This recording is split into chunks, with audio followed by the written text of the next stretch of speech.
Hey guys, so today I have Caitlin from Story Speak Enterprise on, and Caitlin and I actually met through a mutual client that we had over a year ago now, I think.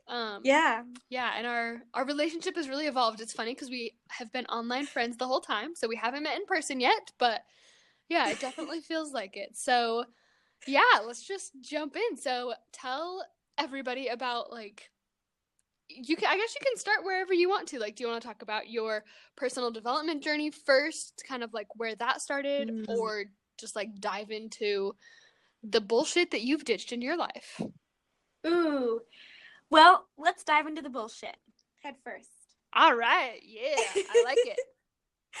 So, that kind of goes hand in hand with with the beginning of my personal journey too. So, Of I course. mean, um, so, we all have bullshit, and I guess really it all comes from my childhood. Like, I don't know how far back you want me to go, but, It's all open and basically, up to you, girl. oh, okay. All right, I'll lead myself. Okay. So I really just became aware and sick of my own bullshit. Have you heard of that quote?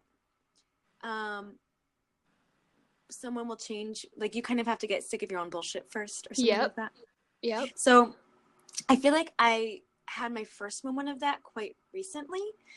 Um, I think it's really important to mention that I was diagnosed with PTSD about, I think 3 years ago.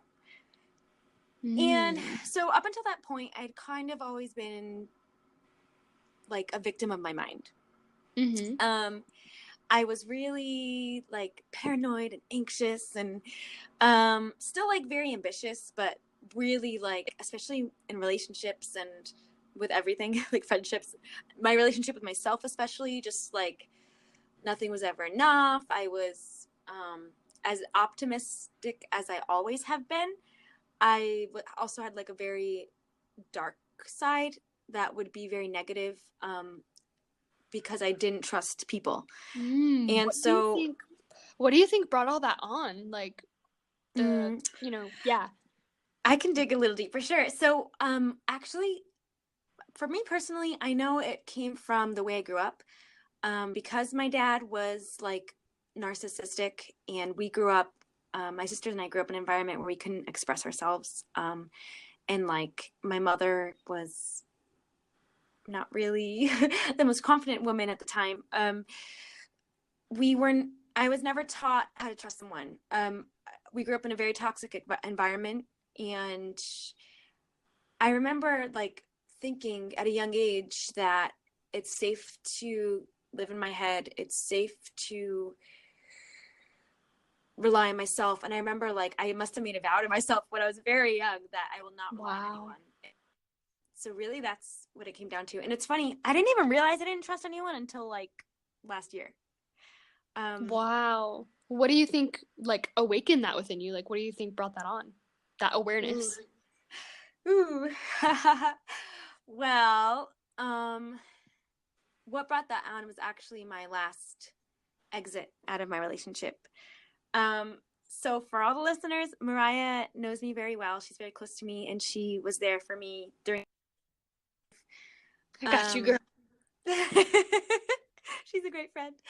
Um, yeah, it really brought it on was when I left that relationship, my last relationship. I was basically with a con artist.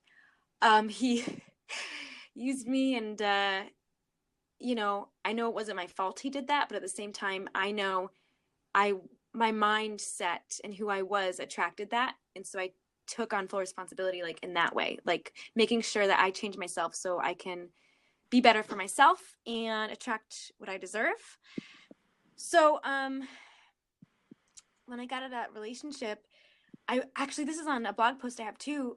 I realized I had trust backwards. I always trusted in things not to happen, and I always trusted in people not to do things.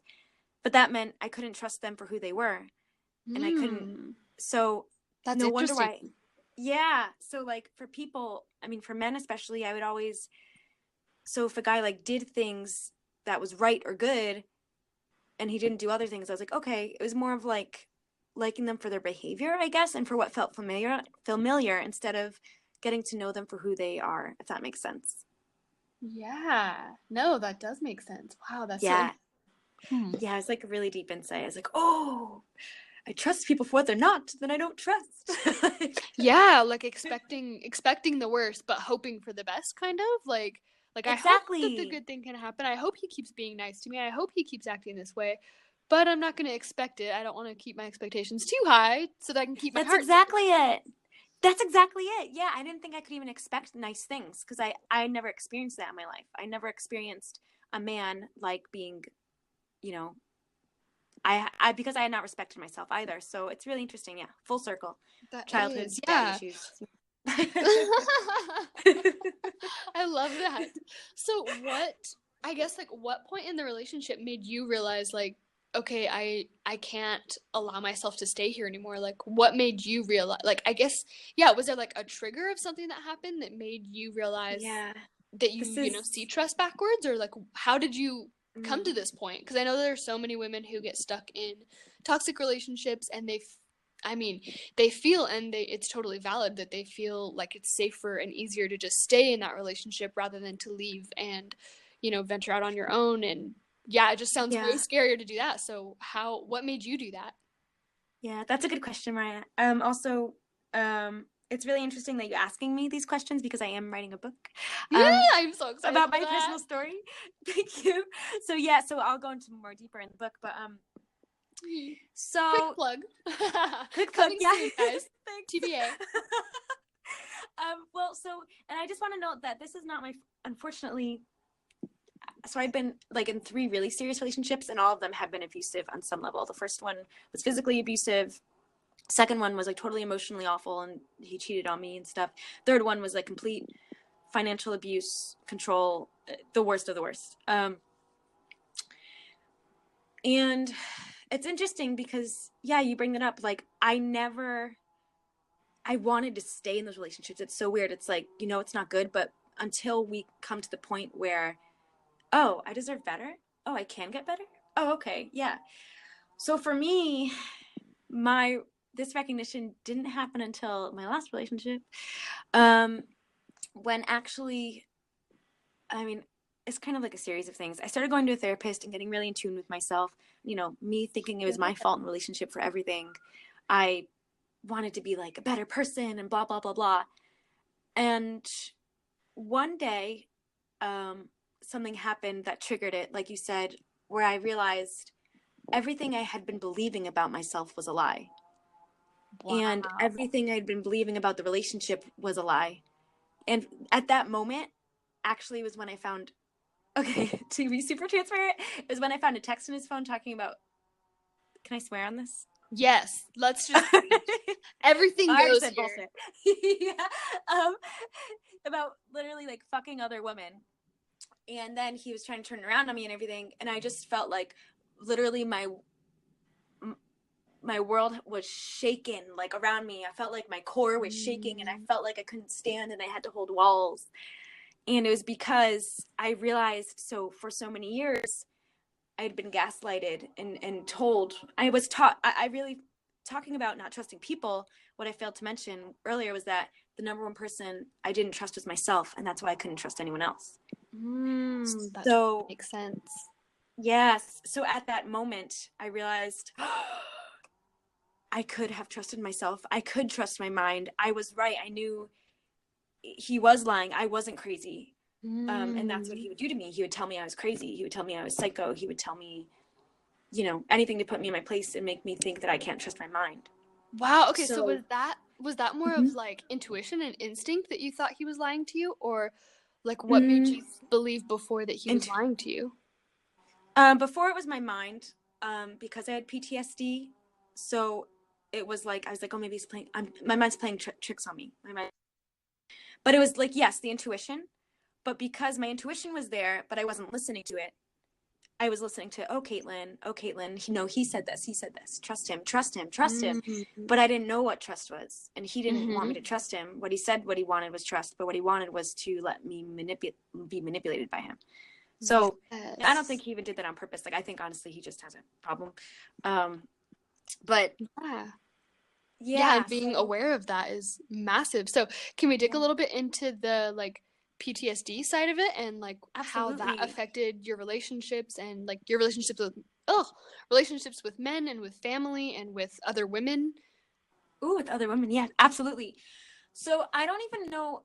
I feel like everyone has PTSD on some level. Like we all have a traumatic event in our life. But they say when you're a child and something traumatic, emotionally traumatizing happens, and you don't resolve that, like the problem compounds and it becomes more serious. So I Mm, personally think that my PTSD happened very early in age because I did live in a very emotionally traumatic household. mm-hmm. Um, I think that's why I can't remember my childhood. It's like blacked out because I just remember feeling the way I did and carrying these feelings in through, until I was 30. So, Yes. I think that's so um, common actually too that I mean, and I've yeah, heard a lot of stories about that where women and men will experience something so traumatic that their mind actually completely blocks it out and just yes, makes it so that it's almost not even there. And there, then they yes, like you exactly like you said, they carry that feeling but they don't know why it's there. yep, Mm. yeah, and it's there's a meme I read. Um, it said, oh no, it's on Instagram, and it was a quote about a child from targeting parents. It said, a child can spend a lifetime trying to forget 5 minutes of their childhood. Wow. Isn't that crazy? That is insane. And it's so true. So, I was diagnosed in about, I don't know, like 2015 or 2016. I Okay. think 2015. And I thought, I also, mind you, in this time, I had been in an abusive relationship with a man. Um, that was where I believe, so I had my childhood, which was more emotionally traumatizing. But then I had my first relationship in my 20s when I was engaged to someone. And I think that's honestly, that was the second, I think that was like the real shit that hit the fan. And Hmm. my PTSD, I think, just compounded. So how it affected me was I was already from a young age, like very insecure. And because my mind was my safe place, because I didn't feel safe anywhere else, I remember I'd always go into my head. Like that was my safe place. So then they say PTSD, it's basically like, I mean, think about it like an emotional immaturity. Mm-hmm. You're stuck in another time. Wow. Um, yeah, like you're stuck in the past. Your brain cannot move forward until you are Hmm. emotionally recovered from that moment in time. Wow. Yeah. That's like I feel like that would stop people in tracks. Like if I was listening to this right now, I'd be like, "Wait, what?" So I'm still like 7 in one like in a way? Yes. Yep. Damn. And That's so it's really interesting. interesting. Yeah. Jinx. Um, yep. So for me, I think it's different for every person. I know they say, yes, you have flashbacks and all that. But for me, before I was actually diagnosed with PTSD, mind, like there's that. And then so things will just trigger it. Okay, well, let me just go to the abusive relationship example because I feel like that's more easier with PTSD. Perfect. So, yeah, because it was more of like a violent fear. Um, okay, perfect example. So let's say there is a moment where I was like, okay, I'm gonna jump around again actually because this is an easier example. Let's say you're a child and you're struck out of anger from a parent. You're struck and physically, like with someone's hand or something. You're knocked to the Okay. ground. Okay, so now you're gonna associate a hand with being scary or fearful, like just like a dog. When you raise Yeah. if a dog's been abused, if you raise a hand, it's gonna have that hand. What's it called? There's a Yep. word for that. Hand shy, maybe. Um, it's just like that, except imagine it in your mind. So for many years, I had associated even speaking my opinions and expressing myself, I would get panic attacks because I grew up, what I felt was being reprimanded for who I was and expressing myself. Um, so PTSD can be that way. It shows up in various levels. But so, I mean, it affected me in all of my relationships because I could never show up as my true self. Because I was always worrying, oh my God, I was always waiting for the other shoe to drop. Like you're always anxious and tense. PTSD is like I can't, if you sit up and you clench your fists and you make your Mm-hmm. body really tight, Mm-hmm. like imagine tensing your whole body.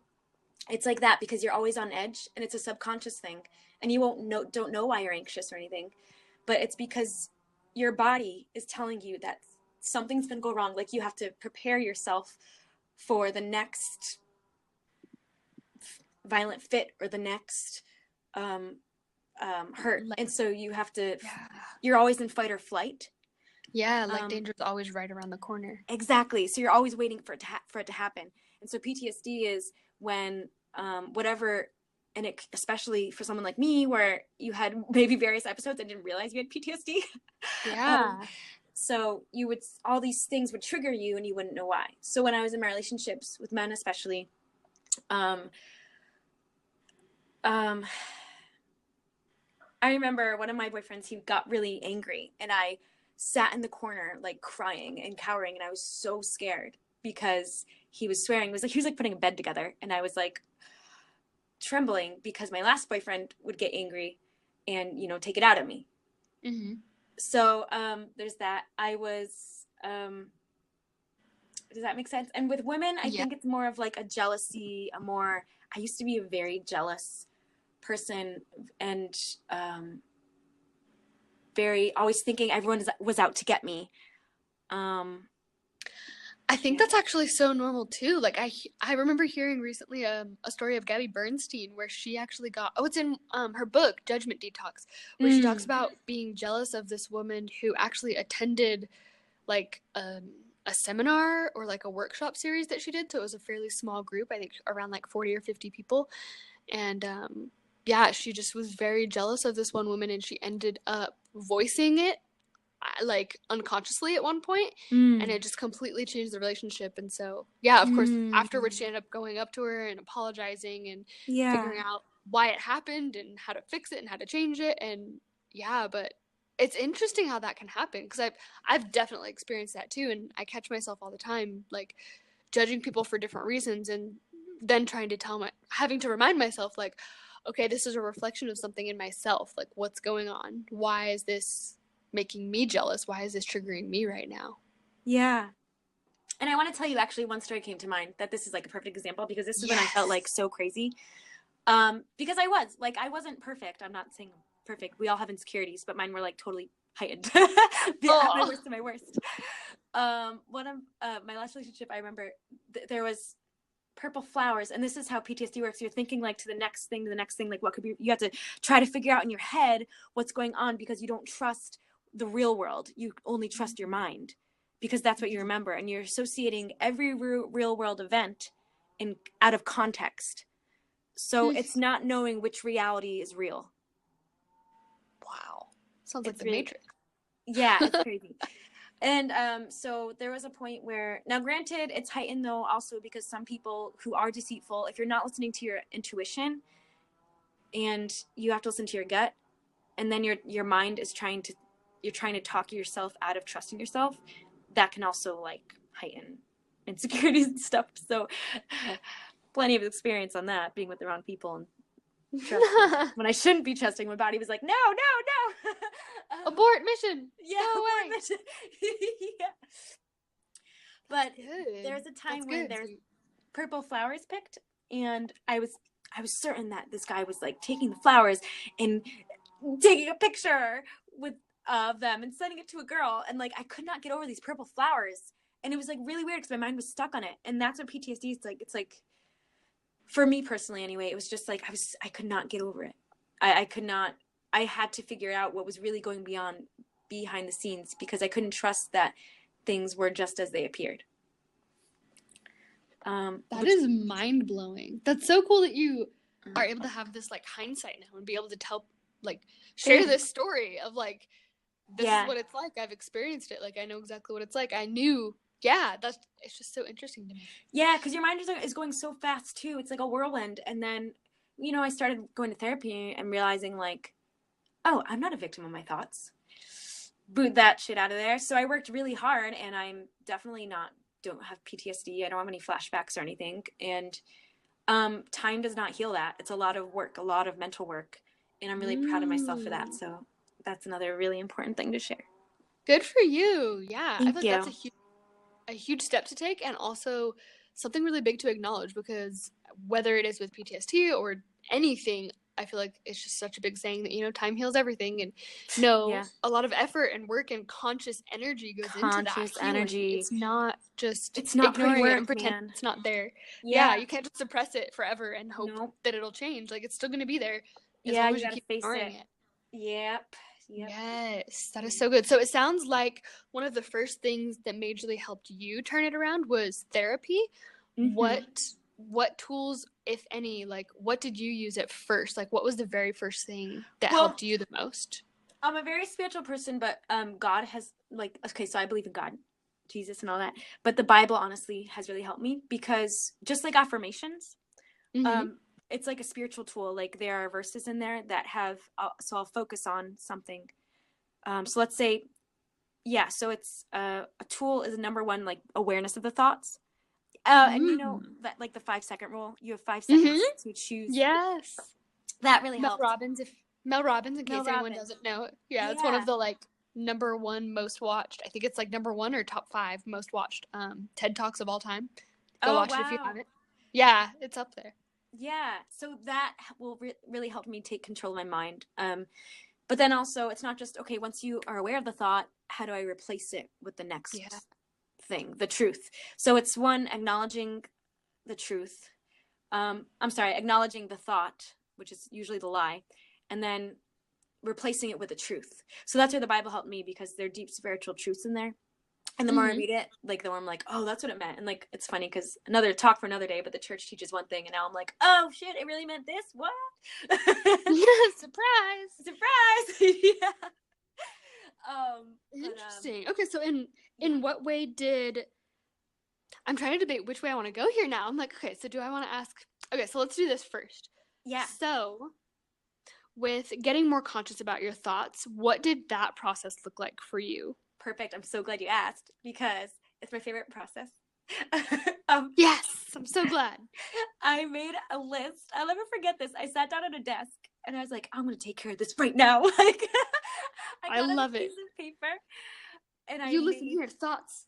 Yeah. Boss. I'm going to deal with you guys. Get out of my head, bullies. Yes. I took a lined piece of paper, and I drew a line down the middle, a horizontal line from the top to the bottom. And I had, the left column was honest thoughts, and the right column was truth thoughts. So everyone confuses truth and honesty. Not everyone. Sorry. So I realized I was confusing truth and honesty, because I used to always say what was on my mind. And then I realized, oh, just because it's in my head doesn't mean it's the truth. So to me, I associate being with what is present, what exists. But just because it doesn't exist doesn't mean it's the truth. Wow. So, yeah. Right? And here's how you can tell what's the truth. And this is in my book too. You have to pay attention to the mind-gut connection, because they are not separate. So honesty, for example, I think I still have that paper somewhere. I should find it. I'd be like, okay, I am not enough. I am ugly, unloved. So that's honest. Like, that's honest. That's how I feel. That's the thoughts in my head. But truth says, okay, those exist and you feel that way. But the truth is, so then in the right column next to I feel unloved, I would say, no, you were created by love. You are love. That's the truth. You feel that in the gut? Mm-hmm. Yes, that is beautiful. So, yeah. And so in the left column, where I wrote down, I am not enough, truth says, no, you are enough. It's who you are. And, you know, you just go through the process because you have to disassociate with everything that exists as you can't, we're not meant to identify with every thought in our heads because our thoughts are from our environment, mostly from childhood as well. And I had a lot of critical voices in my head because of the way I grew up. I really recommend Lisa A. Romano on YouTube. She specifically targets, she speaks to people who are daughters and sons of alcoholics and narcissists. And so for every child that was abused, they have voices in their head that not everyone does. And I thought everyone thought the way I did, but she taught me. Of course, that was your normal. Yeah. And so I was always in survival mode. I mean, that's another thing with PTSD. It's just you're surviving. You can't live because you're so paranoid and so scared, and you don't realize you're terrified until you're without it. And you're like, oh, this is what it's like to live. But anyway, she has meditations and everything on YouTube. She also coaches, but she has tons of stuff for free. Lisa A. Romano. So I highly recommend that. So that was another tool that helped me. I love that. Thank you for sharing that. Gosh, that sounds incredibly helpful. And I also love that you mentioned the like gut mind relationship, because even in like nutrition and like Ayurveda, like there's so many different areas correlate the mind and the gut, and you know that like a lot of things reference our gut as our second brain, and you know like what you're eating is going to affect what you're thinking just as much as what you're thinking is going to affect what's going on throughout your body. And yeah, that's such an important connection to make. Gosh. We've been taught to live in our heads and we forget how we feel. And I'm really grateful for my therapist because she always like said, just pay attention to how you feel. And it really helped me get out of my head. So, and another tip, breathing. I know you are so into breathing, Mariah. Yes. Breathing disrupts our mind. We can't breathe at the same time as thinking or something like that. So if you, I'm sure I said that wrong. I'm sure we think and breathe all the time. No, I know. Take a breath, right? Like you can't be conscious of your breath and also be thinking of something else, because you're being conscious of your breath. That's why meditation is such a big thing, is because you're focusing on the breath. You're focusing on what it feels like in your body to inhale air and exhale. Like you're focusing on that, so you're not thinking about like, oh, I have to pay this bill, or oh, I need to be safe from my boyfriend when he gets home. Like, no, you're thinking about your breath. Because that's all, that's what's taking your focus. No, that completely makes sense. Oh, okay. Thank you. Yeah, so if you do that, when your mind's going crazy, you just, and it teaches you to be centered in your body. And like, yeah, that really helps you, it'll help you trust yourself and get out of your head. I love that. Yeah, and I know there are a ton of different conscious breath exercises on YouTube, and on the Calm app, I'm always referring the Calm app to so many people because it has so many different paid and free practices in there that are helpful for like anxiety and depression and focus, like so many different topics in there. It's really, really interesting, actually. So what is it that you're currently doing? So now that we like have a bit of your past and we know like what you have worked through and what helped you get started. So yeah, what are you working through right now? Whether that's like emotions or, I mean, I know what's going on right now, but tell everybody else, what are you working through right now and what's helping you right now? Well, it's really interesting because so I went from working through my childhood baggage to now I'm working on, for me personally, I feel like it's working through my flaws that are holding me back in my business. Like I'm totally tearing through, like I feel like I'm a runner on a marathon, and that ribbon, I'm like just running through, like my hands out to the side and my chest first, but it's like every minute. So it's not like really a victory. It's more like a struggle, but you know, it's getting there. It's victorious because at least I'm struggling towards my dreams. You know, it's not like emotional baggage anymore. It's like, no, it's like going full throttle into my purpose. Yes. And hitting accomplishments and milestones along the way. Yeah. So I really thrown myself into my business and Story Speak Enterprises, and tell us more about that. What is Story Speak Enterprises?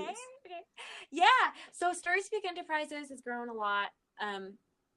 I created it to help nonprofits, and I quickly realized I couldn't do it the way I was doing it. So I began writing for nonprofits, and I'm a copywriter, and I'm scaling my business right now to grow it bigger than myself. Like I feel like I was very small-minded before, and my mind is getting really big. So I'm creating a culture, a community. I'm making a platform to connect entrepreneurs with nonprofits. And I'm creating courses so I intend for people to sell and become affiliates. And I am becoming a type of coach as well. I'm still not sure what I want. Sometimes I call it on my site it's story coach, and then on my Facebook I call it brand and personal development coach. So there's kind of a conflict of interest there. I'm still It depends on what sells and to who. So yeah, I'm kind of seeing the response. But so I'm starting to work with people. Just the tips that I gave you today help people reframe their stories in their minds to move forward to their next level destinations, which always has to start in your mind. So my goal is to work with CEOs and executives because, I mean, leaders need that the most. And just because you're successful doesn't mean you have your act together in between your ears. Yes. So definitely. Yeah. So that's my goal. Just higher and higher things. And with my music, Story Speak Enterprises also raises money with, well, it's not Story Speak Enterprises, it's me, but I'm kind of the company. So it's going to bring awareness to human trafficking and addiction recovery. So I'm releasing my first single soon. Woo! Called Mountains. Yeah. Woo! My pen name is, not my pen name, my stage name is Caitlin Ann. Just my first and middle name. Oh, hey. How fun. I like it. So it's a lot. Mm-hmm. Yeah, it definitely is. So overall, what would you say is your like big picture goal with I guess all of it? Because it sounds like you're very geared towards like helping the nonprofits and then helping just make human trafficking more aware. So is that like what is your big picture goal? Because I know that you're great at dreaming big. So yeah, what is it? What is your big mission and what is your big stamp you want to leave? My big stamp is to heighten people's minds, to help them understand the power of their minds and how they can impact people one life at a time. I love that. Yeah, I'm big on the power of the mind. Yep. Ooh, yeah. Did you ever think when you were younger that is what you would end up doing? No, I always had in my heart to be a songwriter. I always knew I was going to write songs and write and have my own business, but I had no idea. But it's like awesome that I'm finally stepping into that now. Like, I seriously feel like I know I'm doing what I'm meant to be doing. Yeah. Oh my gosh. What does that feel like in your gut? What does it feel like in your gut to know that you're doing what you're meant to be doing? It feels like a fire in my soul, like right under the rib cage, like literally a fire. And then my heart feels like really full, like when you eat a meal and your belly feels stuffed, that's how my heart feels. And fire underneath. So it's like a stove. It's like a campfire. Yes. Oh my goodness. Oh, I absolutely love that so much. Well, I so appreciate you being on here. So thank you so much. I feel like there's so many golden nuggets in this that people are going to be able to take away. And honestly, I can't wait to hear what people's thoughts are. And like, I just can't wait to hear how many people this helps because like you touched on so many different things. I know that this is going to make a world of a difference for somebody out there who maybe is in that relationship right now and they don't know yet that they can have more, or maybe somebody who is wanting to start a business but it doesn't feel like a real achievable, attainable thing yet. Like, thank you. I so appreciate you. Oh, I appreciate you too. Thanks. Can I just say one thing? Absolutely. So you guys, whoever's listening, I always tell Mariah, sometimes I tell my friends, I'm like, I feel like talking to you, it's like a warm hug. Aww. And I do. It's amazing. I still feel that way. So thank you. Thank you, Mariah. Of course. I'm so glad. And I agree. Talking to you always feels like a warm hug too. So can't wait to send this out to those hugs around. Yes, exactly. Let's give this warm hug to the world. Yes. Starting with the podcast. Yes, exactly.